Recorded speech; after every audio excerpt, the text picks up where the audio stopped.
Hi, I'm Kim Tasso, and today we're going to be talking about influence and persuasion. In particular, I'm going to focus on the 6 principles of influence from Robert Cialdini, one of my favourite psychologists. He's an American-Italian social psychologist, and spent 3 years of his research actually out observing in the field at places like car showrooms and estate agents to understand these principles. So it's a really great book. There are plenty of books about persuasion and influence, but this is one of my favourites. Back in 1984 when it was published, and I liked it so much. I have 2 copies, and it's been revised lots of times, and it's sold 3 million copies. So it's a great book, and it's very research based and a fascinating read. But the basis of what he talks about is important. Obviously, influence and persuasion. We use it in getting engagement internally. We use it in selling. It's important in coaching. It's important in like change management programs. So the principles are really important. I thought we'd take a quick look at them now.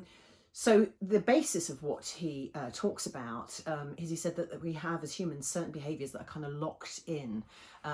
It's almost as if we were kind of pre-programmed, and when we hear the trigger, or we just kind of go into this automatic pre-programmed state. He called them fixed action patterns, which you see in animals and stuff. If you're aware of these things, then you can be more able to resist influence, or to use them with other people. And in his book, he talks about some of the defense mechanisms you can use to protect yourself from them. So let's start with the first one, which is on scarcity. Now, he talks this about the rule of the few. I use the idea of a sale because it kind of sums up really what's going on. Now, in economics, scarcity is a really important concept. And sales harness this idea of scarcity. We see people queued up outside stores, well, pre-COVID days anyway, hoping that they're going to get the super bargain. It works because in psychology, we see opportunities being more valuable the rarer they are, and we're more motivated to do something when we think we might miss out on something or lose something. You see this in invitations to events when they say first come, first served, or they say last few places remaining. It kind of urges you to get it while it's available. I saw it recently in a little supermarket where it said, when it's gone, it's gone. And also when I was checking out of a Marks and Spencer's website, where it said only one left in stock. Hurry. It kind of overrides your cognitive thinking about, do I really want this product, to hit that sort of scarcity piece and make us make a fast decision. And we saw this at the beginning of the COVID situation with the panic buying around toilet rolls. This is toilet was a plentiful commodity product, but suddenly the thought that they might become scarce, everyone went out and bought them. And the research shows actually that if people think something's going to run out, they're likely to buy twice as much as they would normally. And again, on COVID, I guess we're kind of really valuing those freedoms that we lost that bit much more. So scarcity is the first principle. Secondly is around reciprocity, and he calls this give and take. And I've got a handshake here, or will we ever see handshakes again after the COVID situation? So this is a social rule, and probably even our ancestors had this in the tribe, probably to enable them to share food. It says that if we have to repay someone if they do a favour for us, and it's seen in all human societies exhibit this behaviour.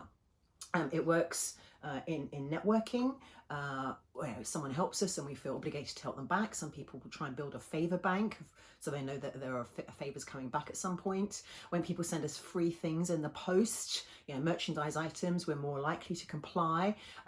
It works in influencer programs. Research shows if people receive support or freebies, they're more likely to write a positive review. The rule is also the basis for a lot of referral management programs in professional service and financial services firms. The way we request things has an impact here too. Big requests often declined, small requests afterwards more likely to be accepted. Okay, so that's 2. The third concept is around commitment and consistency. Now, he calls this, Cialdini, hobgoblins of the mind. I've used a diamond here for commitment. It says that the rule here, once we make a choice, or stand, we will experience personal and interpersonal pressure to behave consistently with that commitment. And consistency is associated with personal and intellectual strength. Leon Festinger said our desire for consistency is a central motivator for behaviour.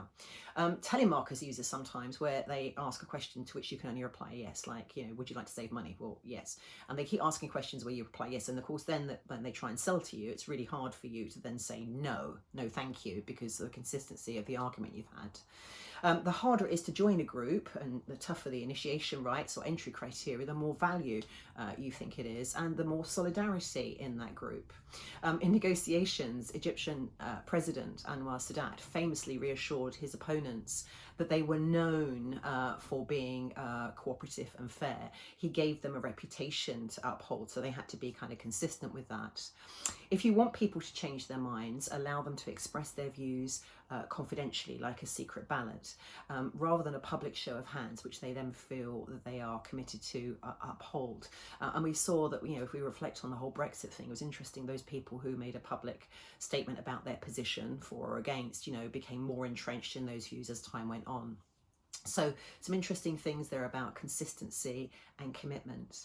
So the fourth area is social proof. And I've got my group of people here all sitting nicely on a bench, so you feel you ought to go and join them and sit nicely on a bench, because we review a behaviour as correct in any given situation to the degree to which we see others performing it.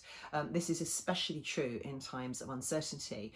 So the actions of people around us are really important guides for us. When a lot of people are doing something, it seems for us that it's the right thing for us to do. It's kind of the herd mindset. For example, we respond to canned laughter on the television.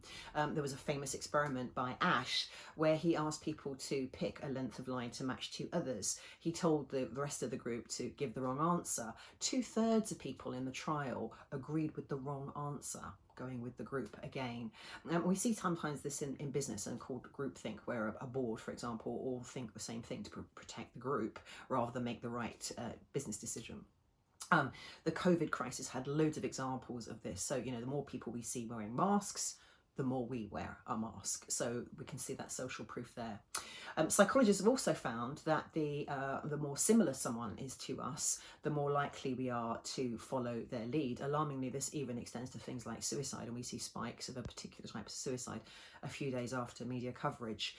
In the street, if one person stares upwards at a building, is it largely ignored? But if 4 or 5 people start looking up, the experiments show that over 80% of passers-by will also start looking up as well.